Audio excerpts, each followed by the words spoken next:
la coda che usciva dai giardini e andava lungo via Sacco. Siamo veramente felicissimi e si dimostra sempre una festa molto molto sentita dai bambini, dalla città, dai genitori, ma anche da fuori, perché ci sono anche tante famiglie che vengono anche da Milano per raggiungere questa festa.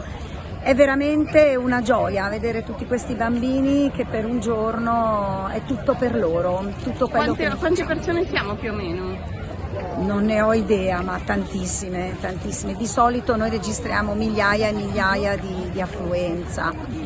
3.000 bambini più i loro genitori, sicuramente è una festa che raccoglie. Fino adesso 3.000? No, adesso oggi non lo sappiamo ancora, non ho ancora potuto fare i conti, ma è una festa che generalmente attira 10-15.000 persone a seconda poi della giornata. Oggi è anche una giornata bella, ma anche non fredda, pur essendo novembre, e quindi veramente l'affluenza è ben oltre le aspettative, tenendo conto di essere già a novembre.